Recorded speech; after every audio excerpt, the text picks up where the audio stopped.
everybody, I'm Ray. And I'm Paul. And we are the Alconauts. Taking you on the journey of drinking beers that no one has tasted before. Yep, that's what it says in our bio. Alrighty, so today is a bit of a special day, I think. Yes, it really has been. Tell them about it, Ray. Yeah, so today we took a trip down to beautiful Port Dalhousie, Ontario, and visited the Lock Street Brewing Company. Now, Lock Street Brewing Company has an on-site brew house. They have a tap room. They have a beautiful lounge that's got a balcony that overlooks the main street. And they've also got an amazingly lush beer garden out behind the brewery. So we headed out there today and we got a tour of the brewery, and that's what we're going to talk about on this week's episode.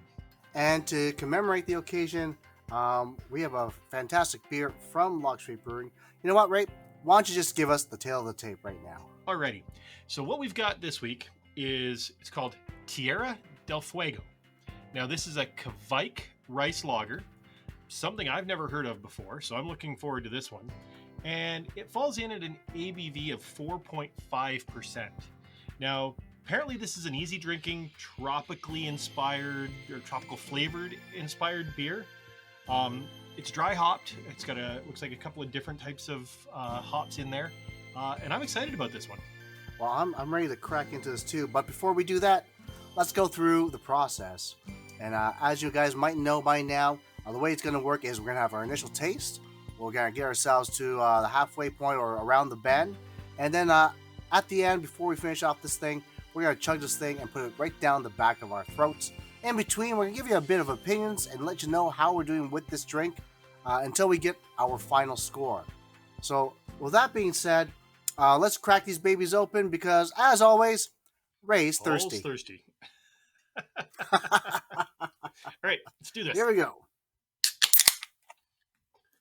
Ooh, that is frothy. Ooh.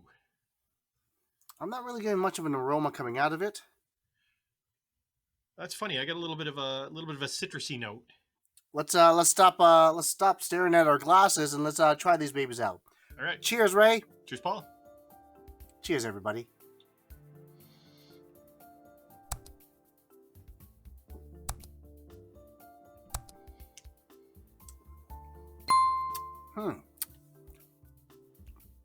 It's got a bit of a citrusy kind of tang to it.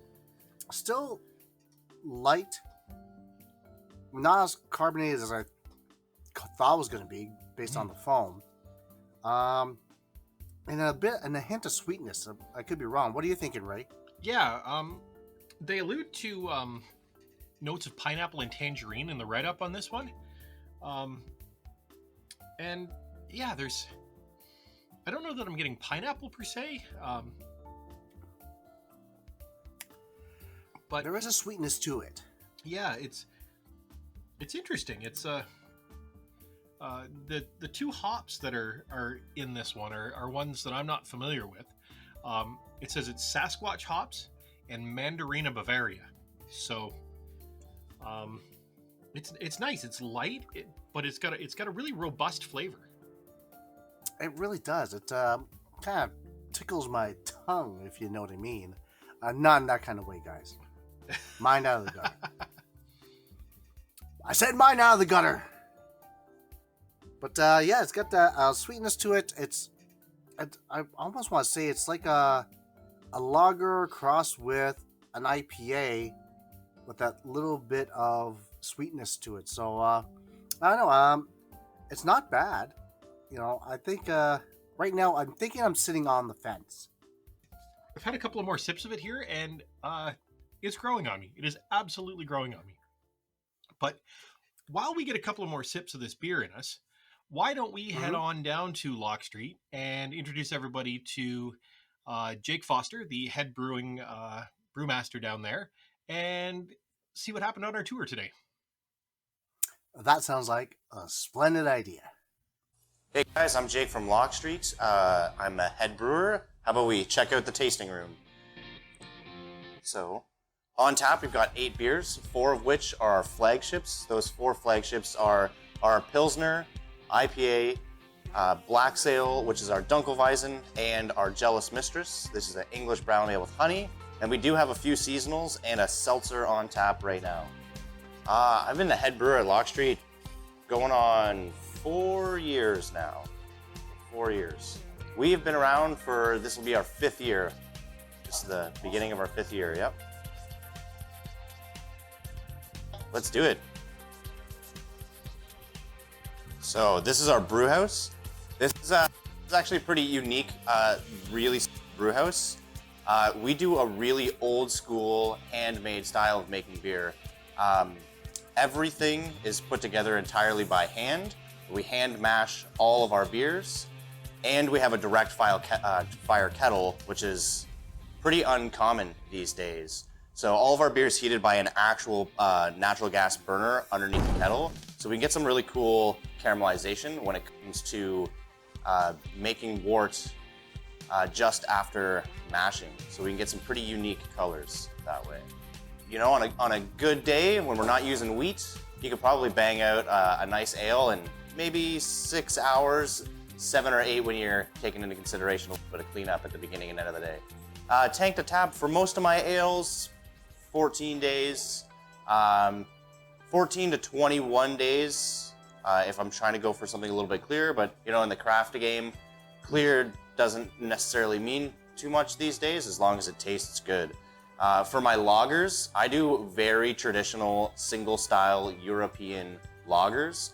So at least 21 days in the tank, and then I'll often lager in kegs, which brings us to probably going on 6 weeks total time. I would have to say the Jealous Mistress. Because we hand mash everything and hand mill everything, it's in the 220 kilo plus weight. And because we have a 1,000 liter kettle and 2,000 liter fermenters, we do have to brew 2 days in a row. And for those 2 days, you are lifting almost 250 kilos 3-4 times a day. So it's a pretty big beer in the world of weight classes. And we also do use honey from Rosewood Estates in the boil of that beer. So just the last 5 minutes, we start pulling off some hot wort, mixing up the honey and tossing it back in. Just because when you try to add straight honey to the kettle, it falls right to the bottom and you don't want it to scorch. Also, because we're using the direct fire kettle, it's pretty likely, so you have to make sure you're diluting that really well. My favorite beer is the Black Sail, the Dunkelweizen. That beer had, I don't know, 2.5 years of work put into it before I made the first one. So I feel like I did the most research on trying to make that a perfect 2-style beer right off the bat. And in my 2nd year of producing that beer, we won a silver medal at the Ontario Brewing Awards.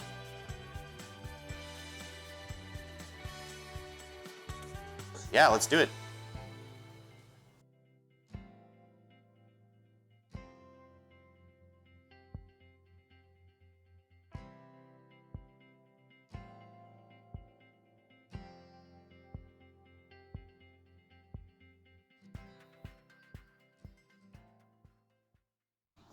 All right, guys, we are here in the lounge of Lock Street Brewing Company, and we are here with head brewmaster Jake Foster, and Jake has brought us a fantastic surprise. What do you got for us, Jake? All right, I got a flight of 4 beers. These are our flagship beers, so we love talking about these particular beers at Lock Street because they have a great spread.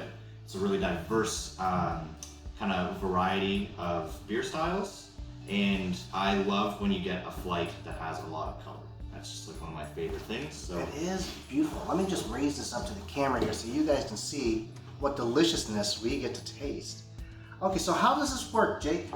So we organize our flights in order from least bitter to most bitter. And I often tell people not to drink your whole first beer first before moving on to the next one. Because sometimes it's nice to kind of make your way to the end and then come back to the first one. some beers on this end of the sweeter end of the scale, sometimes you can pick out some more flavor after you've just finished having something a little bit more bitter. The stark contrast kind of helps you pull out some more flavor.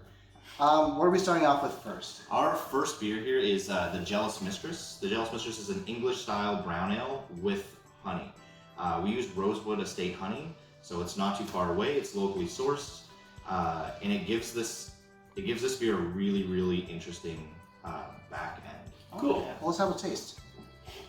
Cheers, Jake. Cheers, Ray. Cheers, guys. Cheers, everybody. So, Oh, that is nice. this particular beer isn't overly carbonated. It has a really bold, smooth body to it. It sits at just ever so slightly shy of 7%.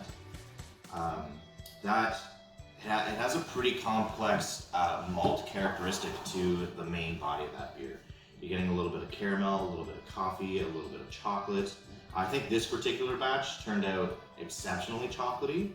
All of those flavors are kind of wrapped up nicely in this sweet honey or mead-esque kind of finishing note. I have to ask, why is it called the Jealous Mistress? So you might have noticed a lot of the Lock Street beers are named after nautical-esque themed things, and the Jealous Mistress actually is not in reference to like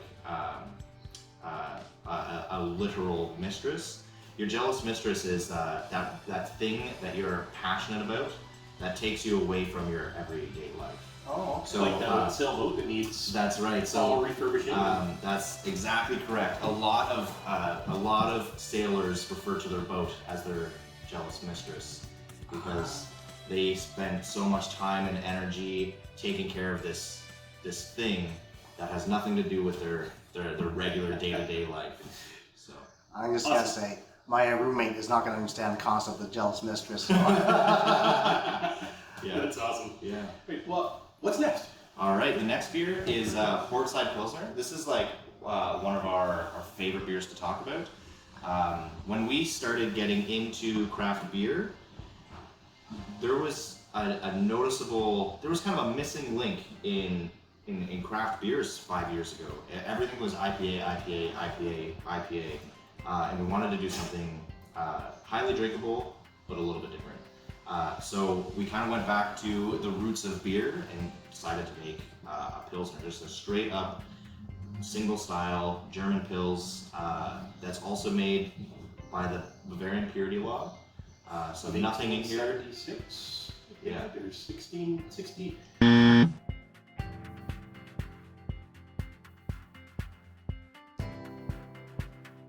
Yeah, cheers. Let's try this out.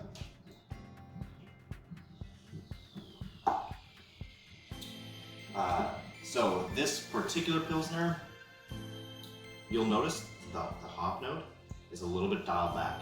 Mm-hmm. It's not as bitter as like a traditional German Pils.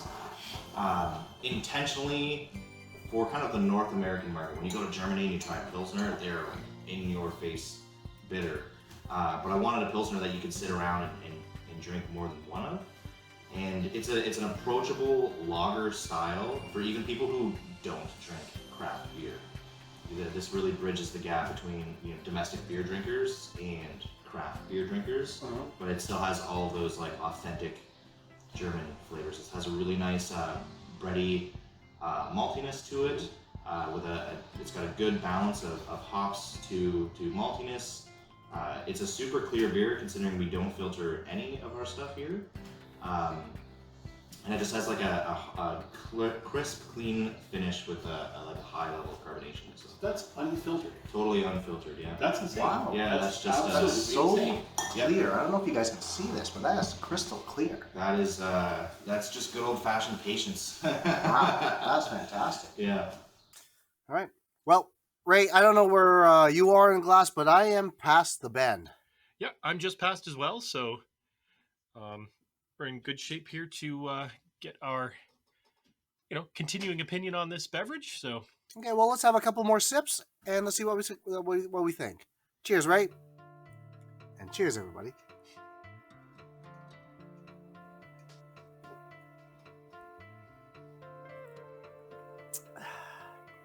What are you thinking, Ray? You know what? This one's really, really, really growing on me. There is some sediment looking stuff in there. All the beers that they make here, we've learned are unfiltered, so you'd expect that there would be something in there. But I gotta say that the hops that I mentioned before that I'm not familiar with. There's a bit of a citrusy punch every time you take a drink of this, and it's quite entertaining. I actually really enjoy this. It's really grown on me, and yeah, that citrusy, hoppy taste doesn't linger. So,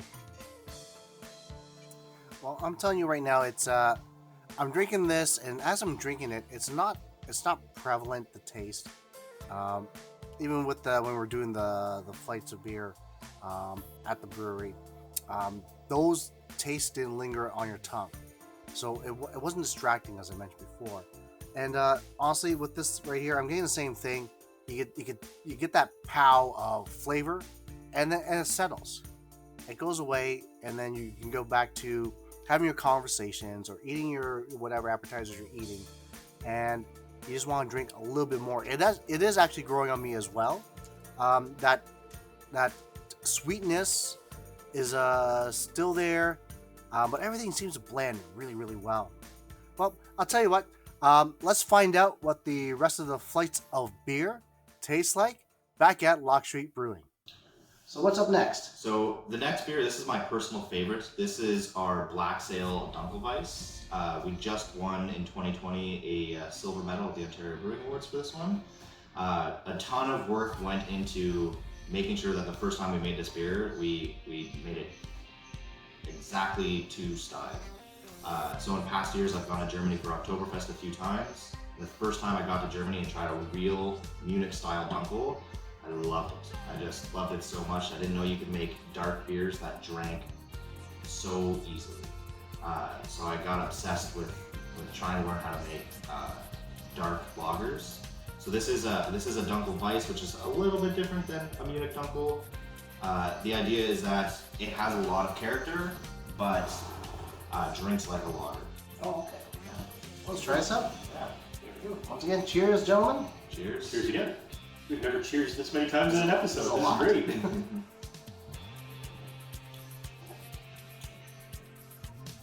So really, really smooth, crisp, clean finish. Not a lot of lingering flavors. You do get a little bit of coffee. There's not as many chocolate notes as like some of the other dark beers that I've made. And the nuance to making good Dunkles is they should be breaded and a little bit toasty, but never roasty. Once you kind of bridge the gap into roasted or like toasted, really heavily toasted bread notes, that's kind of when you breach the gap into almost like a more porter or stout style. And also American lager, black lagers are typically a little bit on the roasted side. I don't love that astringency and acidity that comes with heavily roasted grains. So we dial it right back so that you have this really, really dark lager that still drinks. If you were blindfolded, you'd be like, wow, that's a good Pilsner or something. Awesome. Well, let's dive into this last one. What do we got here? Yeah, so speaking of IPAs, actually, we have a very traditional, old school English style IPA. It does have a nice like copper color to it. It's super well attenuated. It's very, very clear. Let's try this out. Yeah, cheers. So noticeable bitterness, not overwhelmingly bitter. It's a little bit on the clean side, and there's just a hint of like caramel maltiness. This is kind of going back to like the traditional IPA. You'd walk into a bar and just be like, give me an IPA, and they would just pour you something that's on the bitter side, but not necessarily an IPA that you think of when somebody says, oh, a craft IPA. Right. Yeah. This particular IPA is actually made super traditionally, right up to the point where it's not dry hop at all, which is definitely helping with that clarity. That additional bitterness is there to help you eat salty food or cheese. So IPAs with like bold cheeses, my favorite thing on earth other than beer is blue cheese. Oh, I love blue cheese. You're speaking my language here, Jake. We can do a whole episode later on blue cheese. I was gonna say pair this with a fresh, hot, squishy pretzel. Yeah. And some jalapeno infused cheddar dip. Oh yeah, exactly. Oh, wow, yeah. So this goes like awesome with burgers. Really cleans off the palate in such a way that it's not so lingering that it's going to overpower the next bite of food. Well, Ray cleaned off his brother, pretty quick. So you know, like one of the things that I love to pair with this here in particular is we do blue cheese bacon wrapped jalapeno poppers. So if you want something salty with a nice bold cheese flavor, a little bit spicy, and you want to combat that with the correct style drink, this IPA, it cuts it nicely, so you can keep eating jalapeno poppers and you can keep drinking IPAs. Wow, that's fantastic. I gotta be honest, I had no idea what to expect today. I mentioned that I was here when the brewery first opened, had a flight and thought, no, that's good. It's good beer.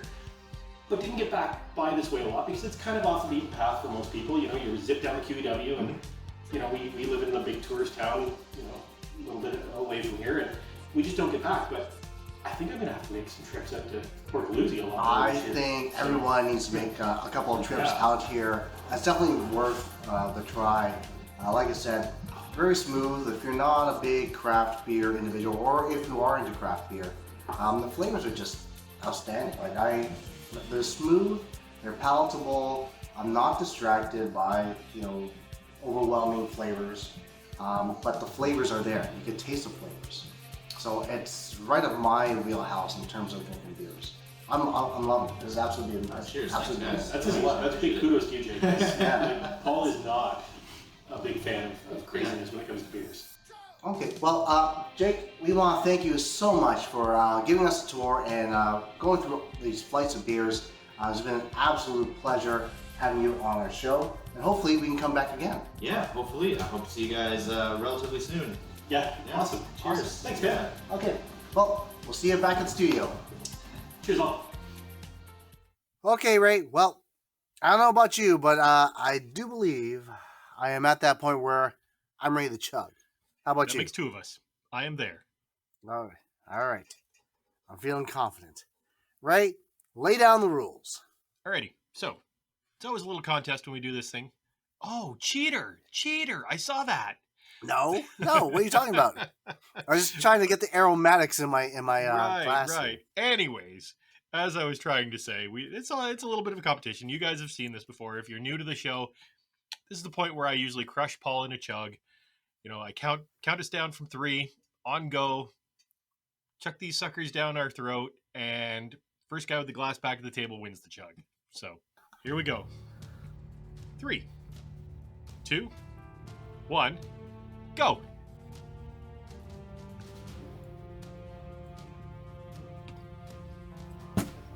Oh, damn it, so close.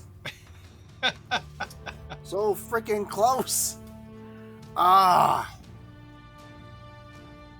Did you get some on you So this time close. again? I got a bit of a dripple. On my chest there, but I thought I had you. Ray, final thoughts and a score. Final thoughts. All right. Off the hop with the initial taste, I wasn't too impressed. Coming to around the bend, it really, really grew on me. It is a sweet beer. It's got a nice bit of a hoppy note that I like. Doesn't linger. Chugging it, I would not say this is a chugging beer. But post chug, the flavor left in my mouth, what I'm tasting is good. If I had to rate it off the initial taste, it would have been 3.5. After drinking it, it's a good solid 4 for me. I will buy this again. It's something that I would, if it came in a variety pack, it would definitely not be the last beer to be drank out of the pack, I'm sure. I'm gonna say, just like the other beers that we tasted earlier today, very smooth, easy to drink. You know, if you want to get yourself an opportunity to try craft beer, the way these guys make their beer really makes it easy to make the transition. I really did enjoy this. Um, I'm gonna say honestly, uh, I love the name of this thing, and I probably would buy this again, stock this thing, and I would definitely tell my friends about it. I enjoy it thoroughly. Not necessarily the best thing to chug, so you college kids, well, screw it. You know what? Buy it. Yeah. But I'm gonna give this thing a score of 4 out of 5 as well. I really did enjoy it, and we want to thank the staff there, Charlotte and Jake. You guys are absolutely fantastic. Thank you for inviting us over. We had such a great time. What did you think of the tour, Ray? Yeah, it was excellent, and I really enjoyed sitting down with Jake and chatting about the different beers that they've got. We tasted the 4 flagship beers, and yeah, they're making stuff that is extremely approachable. If you're not a craft beer fan or you're afraid of the craft beer stuff, head on down to Lock Street and give it a go. It's a nice drive out to Port Dalhousie. There's lots to see. Yeah, it was an excellent day. Well, yeah. With that being said, I'm Paul. And I'm Ray. And we are the Alconauts. We are. Cheers, all. Take care.